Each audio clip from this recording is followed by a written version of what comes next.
이 세상을 살아가는 동안에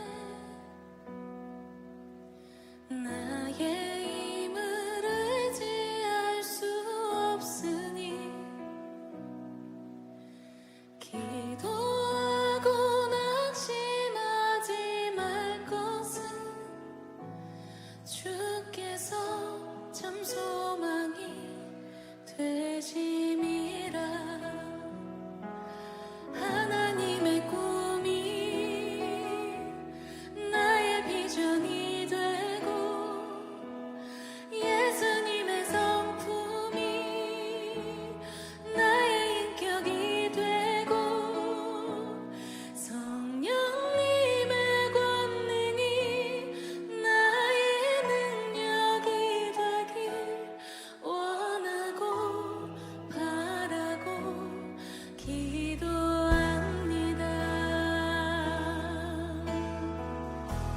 이 세상을 살아가는 동안에 나의 힘을 의지할 수 없으니 기도하고 낙심하지 말 것은 주께서 참 소망이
그 비전을 꿈꾸는 예배가 되게 하여 주시옵소서. 예수를 닮아가기를 원하는 예배가 되게 하시고 성령님과 함께 그 능력을 누리며 살아갈 수 있는 그리스도인이 되게 해달라고 이 시간 함께 주님을 부르며 기도하며 나아갑니다. 주여!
주리 사도신경 하심으로 우리의 신앙을 고백하시겠습니다. 나는 전능하신 아버지 하나님 천지의 창조주를 믿습니다. 나는 그의 유일하신 아들 우리 주 예수 그리스도를 믿습니다.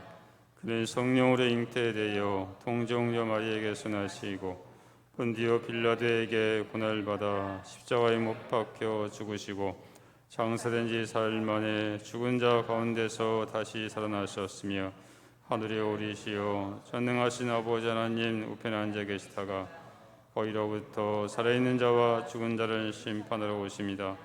나는 성령을 믿으며 거룩한 공교회와 성도의 교제와 죄를 용서받는 것과 몸의 부활과 영생을 믿습니다. 아멘. 찬송가 270장입니다.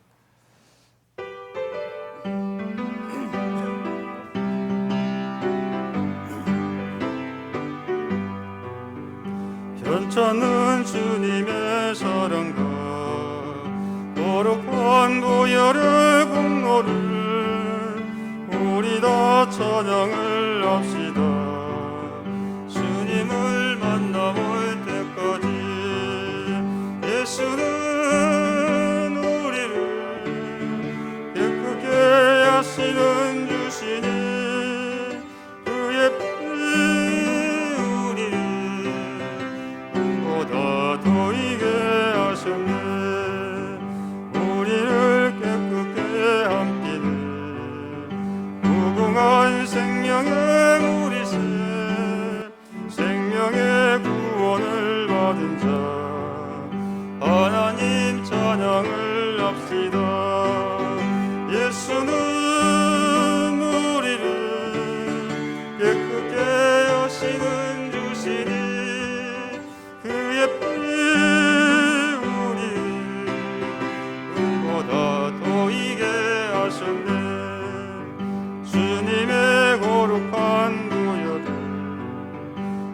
날마다 입으로 감정해 담대히 싸우며 나가세 천국에 들어갈 때까지 예수는 우리를 깨끗게 하시는 주시니 그의 피 우리를 보다 더 이게 하셨네 십자가 단단히 붙잡고 날마다 이기며 나가세 머리에 면류관 쓰고서 주 앞에 찬양할 때까지 예수는 우리를 깨끗게 하시는 주시니 그의 피 우리를 금보다 더 이게 하셨네. 아멘. 이 시간 우리 한승희 집사님 기도하시겠을 텐데 지금 그 가정에 우리 아이가 또 이렇게 확진자 걸려서 영상으로 이렇게 기도하겠습니다. 사랑과 은혜가 풍성하신 하나님 아버지, 이 시간 저희가 주님의 전으로 나올 수 있도록 인도하신 은혜 깊은 감사드립니다. 주일 예배 귀한 시간에 주님께 찬양하고 기도하며 말씀으로 영광 올려드리게 하심 감사합니다. 우리의 입술과 우리의 생각과 마음의 묵상이 온전히 주님께 연락되기를 원합니다. 우리의 예배를 기쁘게 받아주시옵소서. 주님, 지난 한 주일도 우리의 뜻대로 살아감을 회개하오니 용서하여 주시옵시고 교만하고 허영과 이기심으로 가득한 저희를 용서하여 주시옵소서. 주님, 코로나가 다시 기승을 부리고 있습니다. 이러한 때에 하나님의 뜻을 알게 하시고 주님께 나아가게 하시옵소서. 오삼군지단과 935 부대를 위해 기도드립니다.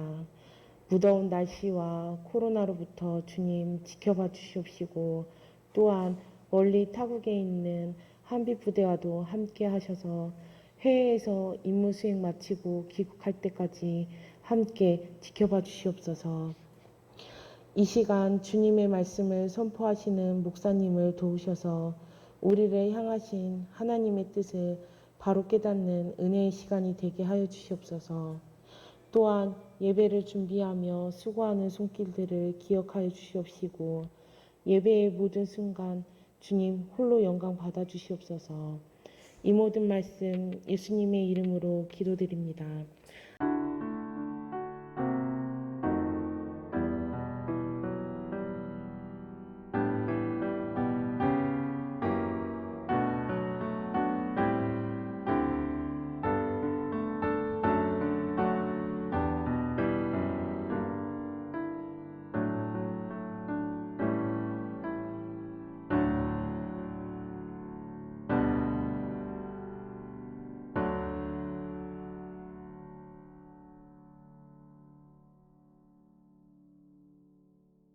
오늘 하나님께서 우리에게 주신 말씀은 여호수아 9장 3절부터 15절 말씀입니다.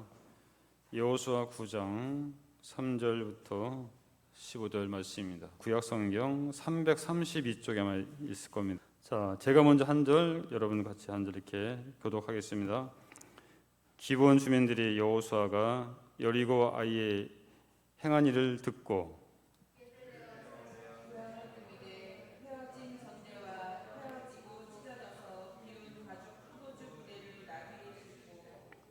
그 발에는 낡아서 기운 신을 신고 낡은 옷을 입고 다 마르고 곰팡이가 난 떡을 준비하고 그들이 길갈 진영으로 가서 여호수아에게 이르러 그와 이스라엘 사람들에게 이르되 우리는 먼 나라에서 왔나이다.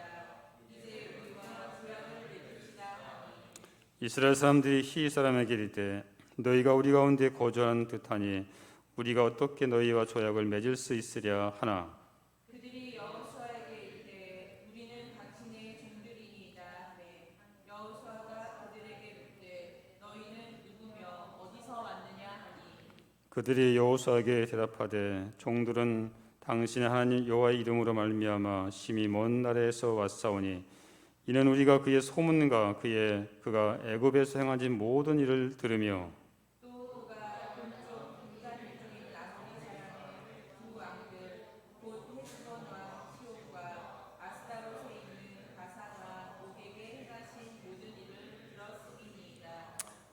그러므로 우리 장로들과 우리나라의 모든 주민이 우리에게 말하여 이르되 너희는 여행할 양식을 손에 가지고 와서 그들을 만나서 그들에게 이르기를 우리는 당신들의 종들이니 이제 우리와 조약을 맺읍시다 하라 하였나이다.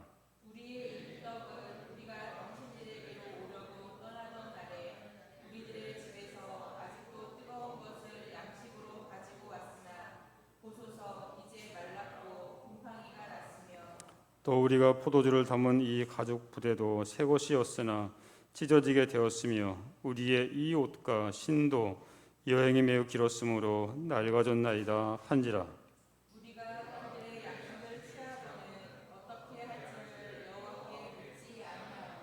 15절 읽겠습니다. 여호수아가 곧 그들과 화친하여 그들을 살리라는 조약을 맺고 회중 족장들이 그들의 맹세하였더라. 아멘. 우리 앞뒤 사람과 이렇게 인사할까요? 하나님의 꿈이 당신을 통하여 이루어지기를 기도합니다.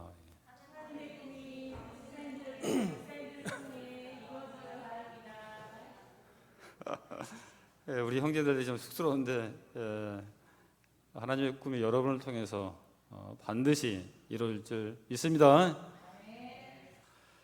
자, 우리는 이 땅에 살아가면서 100% 아무 문제도 없이 세상을 살아갈 수는 아마 없을 것입니다. 아마 그런 사람은 거의 없을 것입니다. 성경에는 위대한 인물들이 많이 나오죠. 여러분 알다시피 아브라함, 이삭, 야곱, 그다음에 요셉, 이렇게 모세를 거쳐서 또한 여호수아, 삼손, 다윗, 베드로, 바울 등등 아마 수많은 그런 사람들이 있습니다. 그러나 이들은 100% 완전한 삶인가? 아니죠. 모두가 다 문제가 다 있었습니다. 오히려 이런 문제들을 어떻게 헤쳐나갈 수 있느냐가 훨씬 더 중요한 문제일 것입니다. 오늘 본문에 보면 이스라엘 백성들이 가나안의 기브온 거민에게 속은 그런 장면입니다. 하지만 이스라엘 백성들이 경솔해서 속았다고 생각하지는 않습니다. 이들은 나름대로 의심도 해보고 신문도 해보고 또 기브온 거민이 제시하는 증거품까지 다 확인했습니다. 그런데도 이들은 속고 말았습니다. 그렇다면 여호수아와 이스라엘 백성들은 왜 속았을까요? 오늘 본문을 통해서 우리도 이 땅에 살면서 왜 속는지 그리고 어떻게 하면 속지 않는지에 대해서 잠시 서로 이렇게 나눴으면 좋겠습니다. 첫째는 겉모습만 보면 속을 수가 있다는 것입니다. 이 기브온 사람들은 이스라엘 백성들이 여리고와 아이에서 행한 일을 듣고 깨를 했습니다. 자, 여리고 아이 뭡니까? 여리고 성을 이들은 그냥 7일 동안 13바퀴 돌았죠. 그리고 나서 함성 지르니까 여리고가 무너졌습니다. 아이 성도 마찬가지 하나님의 전법으로 바로 매복 작전과 유인 작전으로 이들을 완전히 무너뜨렸습니다. 그것을 듣고 이 기브온 사람들이 깨를 내었습니다. 이들은 헤어진 전대와 헤어지고 찢어진 가죽 부대 그리고 낡아서 기운 신과 낡은 옷차림으로 자신들이 먼 나라에서 온 것처럼 그렇게 속이고 이스라엘과 화친 조약을 맺고자 했던 것입니다. 이에 이스라엘 사람들은 이들의 겉모습만 보고 이들에게 속았던 것이죠. 우리도 마찬가지입니다. 겉모습만 보는 사람은 쉽게 속을 수 있습니다. 혹시 여러분들 가운데 자신이 어떤 사람을 신뢰하는 이유가 그럴듯한 외형에 치중해 있다면 그 사람은 큰 위험에 빠진 사람입니다. 남을 속이려고 드는 사람일수록 우리 눈에 완벽해 보이죠. 키 크고 잘생기고 멋지고 학력 좋고 덧없이 근사해 보도 그것이 껍데기라는 것을 잊고서는 안 될 것입니다. 겉모습만 보면 다 속게 되어 있습니다. 사기꾼들은 완벽합니다. 그래서 너무 완벽하면 완벽할수록 가짜일 가능성이 높다는 것입니다. 요새도 하는지 모르겠는데 전에 보니까는 그 드라마 아니라 그 TV에 보게 되니까 식스센스라는 그런 이렇게 프로그램이 있었습니다. 5명의 출연진이 진짜 속에 있는 가짜를 찾는 것인데 가짜가 더 진짜 같았습니다. 제작진들이 얼마나 가짜를 완벽하게 만드는지 건물 통째를 완전히 뭐냐면 다 허름한 것인데 완전히 단지 그 하나를 위해서 그 한 프로를 위해서 뭐냐면 이 건물 전체를 완전히 다 리모델링하는 것입니다. 심지어 횟집 식당을 만드는데 제주도에서 모든 물건을 공수한 것입니다. 주방장까지 사람까지 완전히 뭐냐면 가짜로 변신을 시킵니다. 나중에 출연진들도 가짜가 밝혀지면 다들 놀라는 것을 이렇게 볼 수 있었습니다. 우리는 이 점을 놓쳐서는 안 될 것입니다. 어떤 사람이 머리끝부터 발끝까지 명품으로 흰감았다면 누가 그 사람이 남을 속이려고 작정한 사기꾼인지 알겠습니까? 하지만 겉모습만 바라보면 평생 속다가 망하고 말 것입니다. 이것은 교회에도 마찬가지죠. 어느 교회 장로 부부가 이사 와서 교회에 등록했습니다. 겉모습만 봐도 돈이 있어 보였습니다. 인품이 있어 보였습니다. 교인들에게 엄청나게 친절합니다. 봉사도 열심히 하고 교회 일이면 발벗고 나서서 했습니다. 그래서 목사님도 너무 좋아한 거죠. 야, 이런 분이 우리 교회 오더니 진짜 하나님께서 이런 분을 천사로 보내주셨구나, 그렇게 생각할 정도였습니다. 그렇게 1년이라는 세월이 흘렀습니다.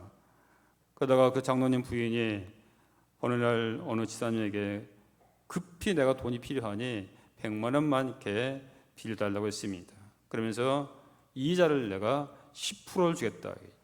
100만 원 10%는 10만 원이죠. 그러니까는 이분이 얼뚱 그냥 빌려줬어요.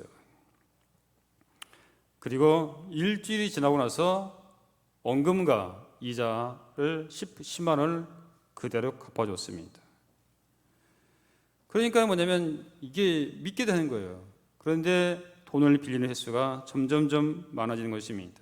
이제는 이분한테만 빌린 것이 아니라 돈이 있는 그 교회 집사님, 권사님들한테 돈을 빌리기 시작합니다. 하지만 교인들은 전혀 의심을 하지 않습니다. 왜냐하면 약속한 날짜에 원금과 이자를 꼬박꼬박 갖다 주기 때문입니다. 전혀 의심하지 않습니다. 그런데 어느 날부터 이들 부부가 안 보이기 시작했습니다. 처음에는 어디 출장 갔나 그렇게 생각했는데 알아보니 이사를 가버렸습니다. 도망을 간 것입니다. 교회가 완전히 발칵 뒤집어졌습니다. 어느 집사는 500만 빌려줬느니 어느 분은 1000만 원을 빌려줬다고 하고 어떤 분은 5천만 원을 빌려줬다고 합니다. 완전히 사기를 당한 것이죠. 여러분, 사기치는 사람과 사기당하는 사람 중에 어떤 사람이 생각을 더 많이 하겠습니까? 당연히 사기치려고 작정한 사람이 훨씬 더 많은 생각을 하겠죠. 사기란 상당한 정신적, 육체적 노동물의 산물이죠. 사기꾼은 생각하고 또 생각하고 자신의 계획에 어디 허점이 없나 또 생각해서 남을 속이는 것입니다. 그러니 거의 완벽할 수밖에 없는 거예요. 우리 형제도 마찬가지. 아마 혹시 누가 이렇게 돈을 이렇게 빌려달라고 하는 혹시 있을지 모르겠어요. 하여간 생활관에서는 절대로 뭐냐면 또 교회도 마찬가지, 절대로 돈 거래는 하면 안 돼요. 반면에 사기꾼에게 당하는 사람은 생각이 없어요. 생각이 없는 사람이에요. 제가 그랬어요. 제가요. 전에 한번 얘기했는데 모르겠는데 제가 군생활 할 때 상무대에서 근무하고 있을 때입니다. 하루는 전역한 동기생이 찾아와서 책을 팔아달라고 한 것입니다. 무슨 책이냐면 이 브리테니커 사전이에요. 그게 그 당시 거의니까 이게 언제냐면 80년대 후반입니다. 그 당시 이 책이 엄청나게 비쌌어요. 하도 사정을 해가지고 10개월 할부로 책을 샀습니다. 그런데 이 친구가 갑자기 뭐냐면 돈이 제가 지금 차비가 없어서 좀 차비를 좀 꿔달라고 하는 겁니다. 그래서 10만 원만 꿔달라 하는 거예요. 당시 10만 원이 굉장히 큰 것도요. 그래서 내가 지금 돈이 없다 하니까는 그러면 카드가 있지 않냐 해서 그 카드를 좀 빌려달라. 그럼 내가 내일 와서 주겠다, 갚아주겠다 그렇게 얘기를 한 것입니다. 저는 아무 생각도 없이 그냥 내일 가지고 온다고 하니까는 그냥 이렇게 빌려주었습니다. 왜냐하면 또 제가 또 그 집을 알고 있기 때문에 전혀 의심을 하지 않았던 것입니다. 그런데 다음 날 연락이 없었습니다. 그 다음 날도 연락이 없어서 제가 그 친구 다니는 회사에 전화를 했더니 출장을 갔다고 합니다. 그러니까 언제 오냐고 하니까는 모른다고 합니다. 그래서 일단 기다려보게 했죠. 근데 얼마 안 있어서 저희 가족이 통장을 이렇게 정리하다 보니까는 돈이 빠져나간 거예요. 이게. 그래서 계속 회사에 연락을 해도 자기들은 모른다고 하고 이 친구한테도 연락이 이렇게 없어서 참 답답한 거죠. 이렇게. 그래서 정지시킬까 하다가 또 뭐 갖고 오겠지 이런 생각 가지고 밀었어요. 계속. 하도 안 오니까는 제가 그 친구 집에 가가지고 거기 있는 부모님한테 지금 당신 아들이 내 카드를 가져가서 지금 막 쓰고 있다. 대신 그러니까는 지금 이만큼 뭐냐면 갚아라. 그렇게 하니까는 처음에는 나는 모르는 일이다. 알아서 이렇게 하라. 그러니까는 그러면 제가 경찰에 신고하겠다. 하니까는 그때서야 갚아주는 겁니다. 그리고 나서 제가 카드를 정지시켰습니다. 지금까지도 미안하는 연락도 없고 아무 연락도 없습니다. 아마 동생이 아니었다면, 친구 아니었다면 아마 경찰에 넣었을 것 같습니다. 이 일 때문에 저희 가족한테 엄청나게 이제 혼났습니다. 그래서 그 이후로 저는 이렇게 카드를 웬만하면 잘 안 씁니다. 이렇게 거의 제가 카드를 안 갖고 다녀요. 제가. 우리는 속지 않고 살아가기 위해서라도 생각을 많이 해야 됩니다. 무엇을 가지고 우리가 생각됩니까? 바로 말씀을 묵상해야 됩니다. 여러분, 묵상이 왜 필요한지 아십니까? 겉모습만 바라보면 묵상은 필요 없습니다. 눈만 있으면 되는 것이죠. 하지만 그 중심을 보려면, 상대방의 그 마음을 알려고 하면 말씀을 묵상해야 돼요. 저 사람이 왜 저렇게 행동하는가? 그 동기가 무엇인가? 이유가 무엇인가? 왜 나에게 이렇게 친절할까? 이것을 생각해 보려면 답을 알 수가 있다는 거죠. 서양 속담에 빛난다고 더 금이 아니다라는 그런 말이 있습니다. 오히려 가짜일수록 더 빛나고 화려한 것입니다. 세계에서 가장 짝퉁이 많은 나라가 어디입니까? 중국이죠. 전에 중국에 한번 여행 갔을 때 길거리에서 보니까 시계를 이렇게 많이 팔더라고요. 그래서 이렇게 가보면 전부 다 명품인 시계예요. 롤렉스 시계가 단돈 10,000원밖에 안 돼요. 다 가짜죠, 전부 다 가짜. 그런데 뭐냐면 겉으로 봐서는 전혀 뭐냐면 이게 진짜인지 가짜인지 구별할 수가 없어요. 이렇게.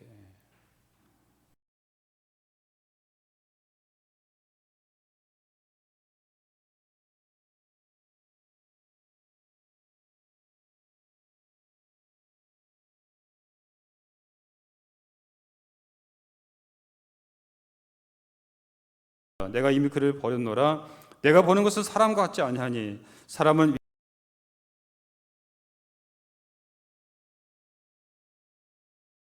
선제조차 때로는 겉모습만 보고 실수를 할 수 있다는 것을 말해주고 있다는 것이죠. 오늘도 마찬가지죠. 목사라고 다 완벽할 수는 없는 것입니다. 목사라도 뭐냐면 넘어갈 수가 있어요. 얼마든지 뭐냐면 속을 수 있다는 거죠.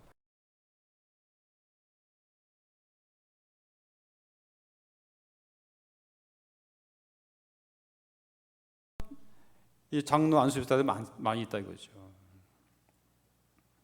그렇기 때문에 이 말씀은 하나님께서 우리에게 주신 원칙임을 우리가 분명히 인식해야 할 것입니다. 하나님께서는 우리가 다른 사람들 같지 않게 보기를 원하시죠.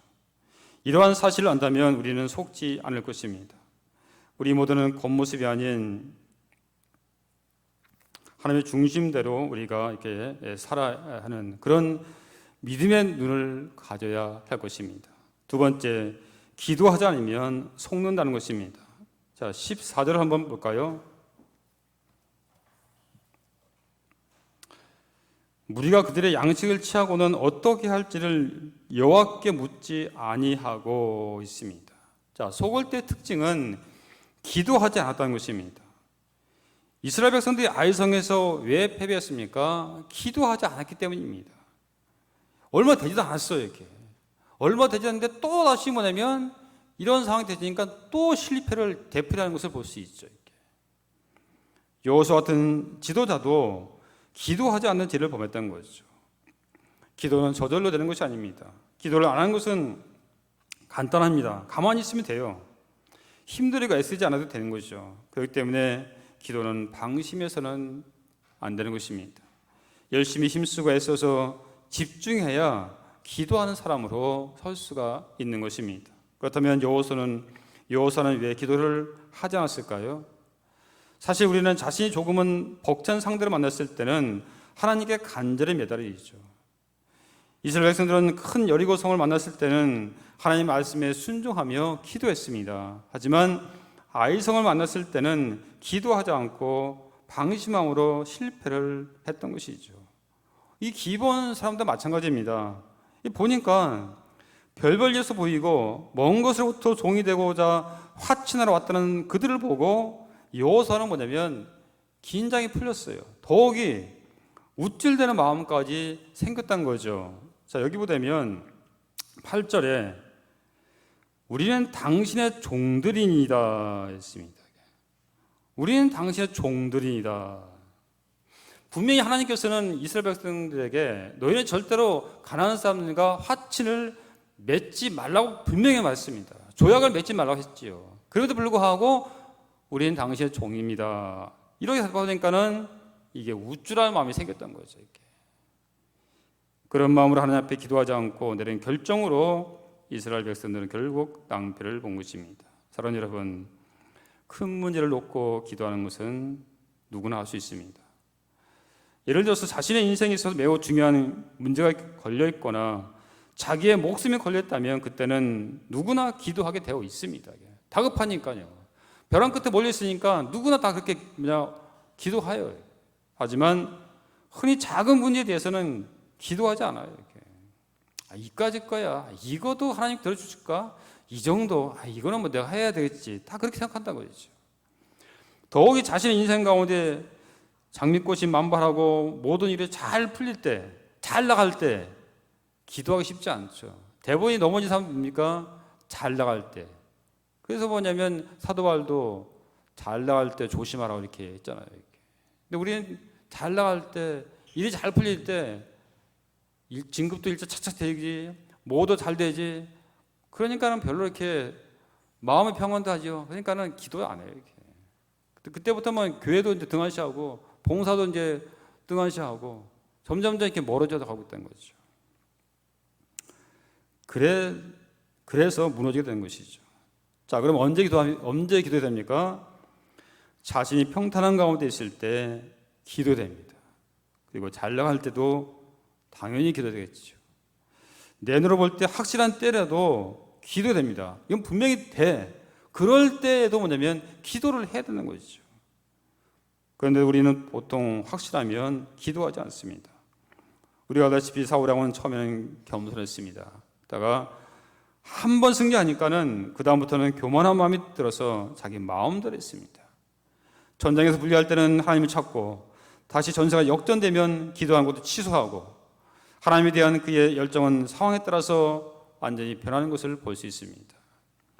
작년에 진급이 떨어지는 어느 집사님이 저한테 전화가 왔습니다. 목사님, 이번에 떨어진 것이 하나님의 은혜입니다. 아니 왜요? 사실 자기네는 진급이 당연히 될 것이라고 이렇게 확신을 했다고 합니다. 그래서 기도를 하지 않았다고 합니다. 그래서 만약 진급이 되었다면 아마 교만한 마음이 들었을 것이라고 그렇게 이야기를 하더라고요. 그래서 제가 이렇게 했습니다. 집사님, 확실하니까 기도해야 됩니다. 그렇지 않으면 속을 수 있습니다. 라고 그렇게 얘기했습니다. 이스라엘 백성들은 그들의 눈에 보기에 기본 사람들이 원방으로부터 하친을 맺고자 온 것이 확실했습니다. 이들도 믿을 만한 물증을 보여주었죠. 자, 우리 12, 13절을 같이 읽까요? 자, 12절, 13절. 자, 우리 12절을 제가 읽고 13절은 여러분이 읽겠습니다. 우리의 이 떡은 우리가 당신들에게 오려고 떠났던 날에 우리들의 집에서 아직도 뜨거운 것을 양식으로 가지고 왔으나 보소서 이제 말랐고 곰팡이가 났으며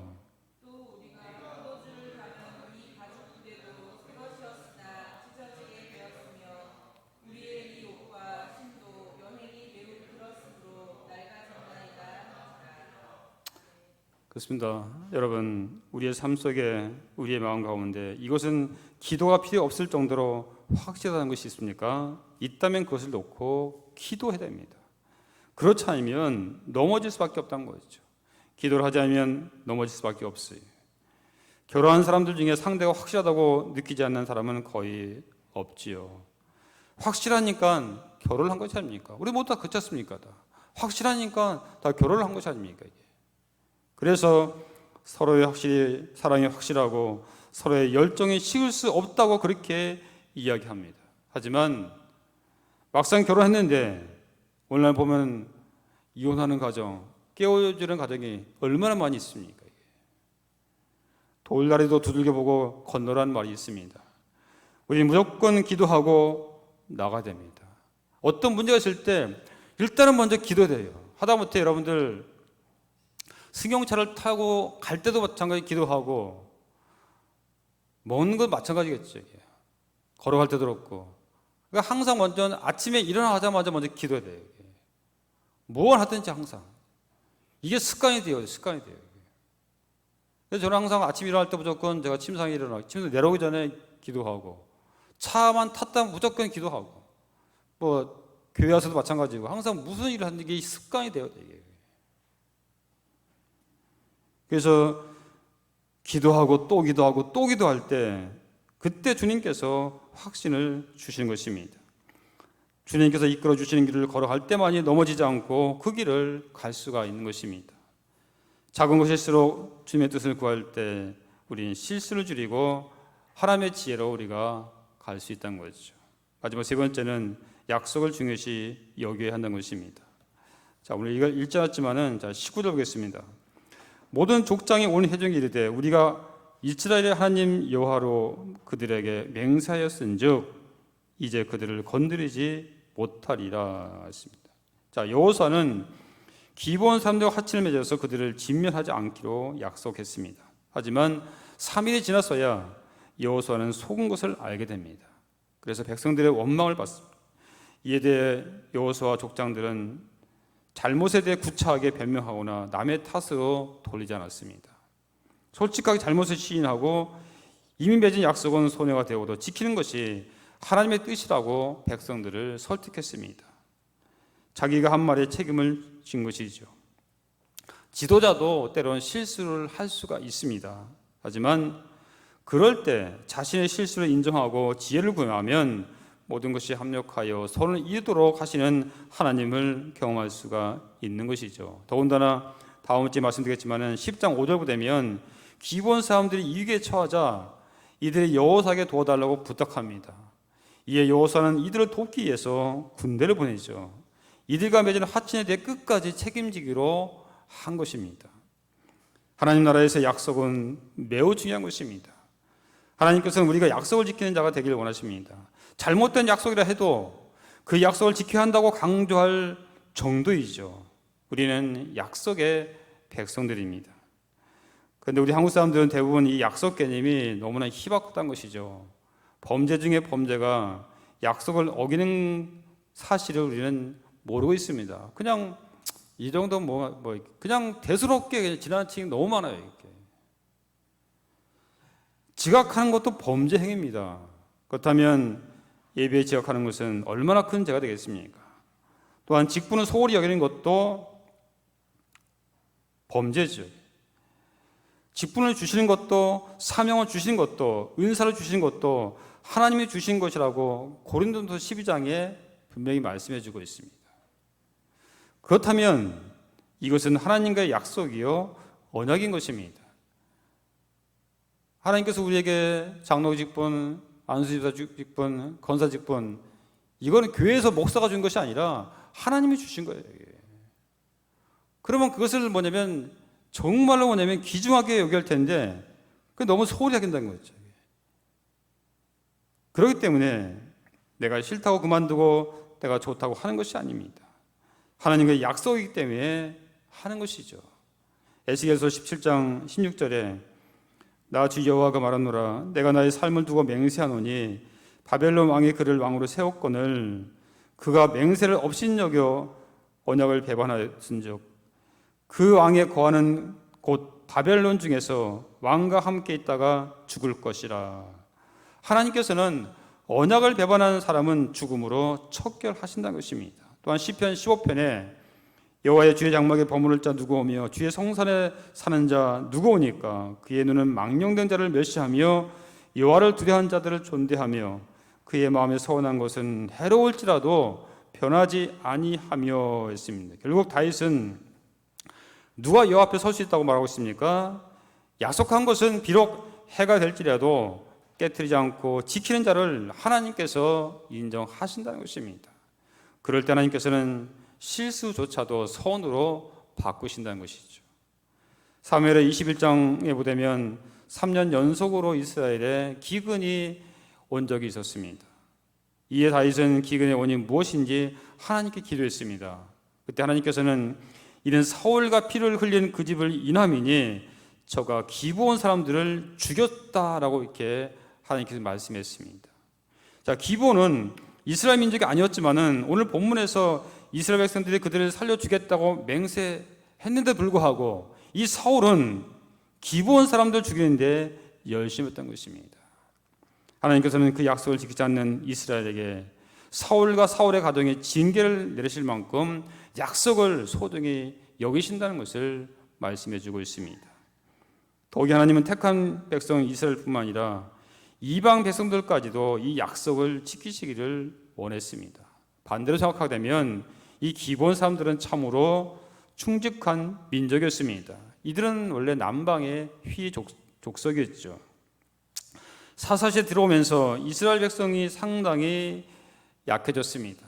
그런데 주변 민족들로부터 침공을 이렇게 받게 되죠. 그런데 기브온이 이스라엘을 침공했다는 말은 없습니다. 다른 족속들은 침공했지만은 그러나 이 기브온은 이스라엘 백성은 침공하지 않았습니다. 오늘날 우리 사회를 보면 변화하는 상황에 따라서 사람들은 이리 줄 서고 저리 줄 서고 이 말 했다가 저 말 했다가 종잡을 수 없이 악한 시대이죠. 자기가 불리하면 그 당을 떠나버리고 또 뭐 하게 되면 이쪽으로 옮기고 완전 철새처럼 왔다 갔다 하는 그런 것이 지금 정치인들 아닙니까? 정치뿐만 아니겠죠. 이게. 교회도 마찬가지입니다. 교회 안에서도 자기 마음에 들면 일하고 마음에 안 맞으면 안 하고 그러다가 자기 마음대로 안 되면 교회를 떠나는 그런 사람들이 있습니다. 우리 용사들 보게 되면 어떤 용사들은 교회 갔다가 또 천주교 갔다가 또 법당 갔다가 왔다 갔다 하는 그런 이렇게 용사들도 있는데 그러면 절대로 안 된다는 거지. 이 기본은 이스라엘이 약할 때나 강할 때나 결코 배반하지 않았습니다. 하나님께서는 이 점을 귀하게 여기신 것입니다. 결국 이들은 아론 계열의 일부로 이스라엘 백성으로 완전히 흡수가 된 것입니다. 하나님께서 인정해 주셨기 때문이죠. 열왕기상 3장에 보면 솔로몬 왕이 되어서 하나님께 1,000번제를 드리는 장면이 나옵니다. 근데 어디서 되었냐면 바로 이 기본입니다. 기본. 이 기본에서 뭐냐면 솔로몬이 1,000번제를 드렸어요. 이 기본이라는 장소는 충성의 장소요, 기도의 장소입니다. 저주했던 장소였던 곳이 충성을 다하니까는 가장 영광스러운 모습으로 바뀐 것입니다. 또한 느헤미야 3장 7절 보면 이스라엘 백성들이 포로 생활에서 바벨론으로부터 돌아오는 장면이 나옵니다. 그런데 이스라엘 백성들이 무너진 성전을 재건하는데 제일 먼저 앞선 사람이 누구냐? 바로 오늘 본문 나오는 이 기본 사람입니다. 이들은 충성하여 하나님께 인정받고 일단 내려진 결정에 신실한 태도를 보였던 것이죠. 우리도 기본 삶같이 약속에 인생을 걸어야 됩니다. 약속을 인정하고 충성을 다하는 모습을 보일 때 주님도 기뻐하십니다. 평생도록 변함없이 충성하는 우리가 됐으면 좋겠습니다. 우리 참되게 모든 성도들은 하나님께서 주신 약속을 지키는 사람이 되시길 바랍니다. 저 집사님은 배신할 사람이 아니야. 저분은 약속을 반드시 지키는 사람이야 라고 인정받는 신실한 성도가 되어야 할 것입니다. 그래서 하나님이 주시는 복을 누리시길 바랍니다. 우리 옆 사람과 인사할까요? 배신하지 맙시다. 우리 용사들 한번 교회에 오게 되면 영원한 그리스도예요. 여기 왔다가 오늘 보니까는 저쪽 가야겠다 해서 또 절로 가고 이렇게 하면 절대 배신 때리면 안 돼요. 알았죠? 네, 분명히 약속했어요. 나하고 약속한 것이 아니라 하나님과 약속한 것이에요. 이게. 자, 유대인 비즈니스 10계명이 있어요. 첫 번째가 뭐냐면 계약은 생명처럼 여기라는 것입니다. 근데 거기에 부연 설명이 더 흥미롭습니다. 우리 조상은 하나님과도 계약했습니다. 했습니다. 이들은 하나님과 계약을 맺는 참으로 무서운 민족이죠. 여러분, 계약 때문에 죽고 사는 문제가 생길 만큼 이스라엘 민족에 있어서 이 약속은 너무나 중요했던 거죠. 그래서 지금 마찬가지 이스라엘 백성들은 약속을 오게 되면 그 사람과는 영원히 뭐냐면 맺지 않습니다. 국가 간도 마찬가지예요. 한 번 국가 간에 약속을 오게 되면 그 나라는 아예 뭐냐면 약속하지 않습니다. 이게 철저해요. 철저해. 이러니까는 뭐냐면 얼마나 이들은 약속이 중요했으면 하나님과도 계약했다 이렇게 얘기할 정도겠습니까? 이게. 두 번째 이들은 뭐냐면 두 번째 계명은 서명은 신중하게 하라는 것이죠. 엉터리에 서명한다거나 읽어보지도 않고 서명하는 일을 해서는 안 된다는 것이죠. 그러면서 이렇게 부연 설명이 나와 있습니다. 운명이 왔다 갔다 한다는 거죠. 서명 잘못하면 이것을 인해서 내 운명이 왔다 갔다 한다. 이렇게 부연 설명을 써놨어요. 요즘도 한번 보증 한번 잘못 썼다가 본인뿐만 아니라 온 가족을 공경에 빠뜨린 일이 얼마나 많이 있습니까? 왜 그렇습니까? 서명의 힘이 어떤 것인지 잘 모르기 때문이에요. 함부로 서명했다가 어떤 낭패를 당할지 모르니까 그러니까 그냥 막히게 서명해 주는 거예요. 여러분 서명할 때 정말 신중하게 돼요. 그리고 쭉 이따 여섯 번째는 이런 말이 나와요. 평생 신용을 지켜라. 신용이 없으면 문이 열리지 않는다. 즉 믿고 의지할 줄 아는 신용을 강조하는 것입니다. 그런데 이보다 더 중요한 것은 바로 약속입니다. 약속을 온전히 지키지 않으면 결코 승리할 수가 없는 것입니다. 결국 중요한 것을 읽을 줄 알아야 속지 않고 살아갈 수가 있다는 것이죠. 약속을 생명같이 여기고 약속할 때 신중을 기하며 한 번 맺은 약속은 생명을 걸고서라도 지킬 줄 아는 우리 모두가 되어야 할 것입니다. 그래야 속지 않고 승리하는 인생이 될 수가 있는 것이죠. 하지만 안타깝게도 열심히 일하고도 실패한 사람들이 너무나 많아요. 이때 우리는 열심히만 있어서는 안 된다는 것을 우리는 깨달아야 합니다. 인생의 수많은 문제를 지혜롭게 헤쳐나가는 방법을 고민하고 있다면, 또한 중요한 결정을 앞두고 있다면 우리는 반드시 하나님의 말씀의 원리대로 구해야 됩니다. 그래서 자꾸만 말씀을 읽으라는 이유가 바로 여기 있는 거죠. 말씀 읽지 않고 내 생각대로 했다가는 여호수아처럼, 여호수아가 누굽니까? 온전히 하나님을 믿고 하나님 따라 순종했던 그런 사람이에요. 모세의 후계자입니다. 그런 사람도 뭐냐면 속아 넘어간다는 사실을 우리는 분명히 알아야 한다는 거죠. 이게. 하나님의 말씀의 원리대로 겉모습이 아닌 중심을 볼 수 있어야 합니다. 그리고 하나님의 관점에서 보게 해달라고 기도해야 됩니다. 기도가 없으면 속고 말 수밖에 없죠. 분별력을 상실할 수가 있다는 것입니다. 그리고 하나님 말씀의 원리대로 약속을 중요하게 여길 때 우리는 속지 않는다는 것입니다. 우리 모두 약속을 성실히 이행함으로써 승리하는 하나님 백성이 되시기를 주님의 이름으로 간절히 소원드립니다. 기도하겠습니다. 은혜와 진리가 풍성하시고 자비로우신 아버지 하나님, 오늘 말씀을 보면서 이스라엘 백성들이 여호수아가 기본 민족에게 속은 장면을 다시 한번 돌아봅니다. 우리도 살아가면서 이와 같은 일이 있을 텐데 오늘 말씀을 통해서 겉모습이 아니면 중심을 볼 수 있게 하옵시고 하나님의 관점에서 볼 수 있는 통찰력과 분별력을 우리에게 허락하여 주시옵소서. 무엇보다도 하나님 말씀의 원리대로 약속을 중요하게 여기는 저희 모두가 되게 하여 주시옵소서. 예수님 이름을 감사하며 기도하옵나이다. 아멘. 이제는 우리 구주 예수 그리스도의 은혜와 하나님 아버지의 극진하신 사랑과 성령의 감화 감동 충만하신 은총이 오늘 말씀을 붙잡고 어떠한 경우라도 먼저 하나님께 기도하며 나기 원하는 사랑하는 모든 성도들 머리머리 이해와 사랑하는 우리 또한 구상화 부대, 우리 또한 오상구수지원단 모든 장병 군무들이 이해, 그리고 멀리 해외에서 임무 수행하고 있는 우리 또한 한빛부대에 이제로부터 영원토록 함께 하실 것을 간절히 축원하옵나이다. 아멘.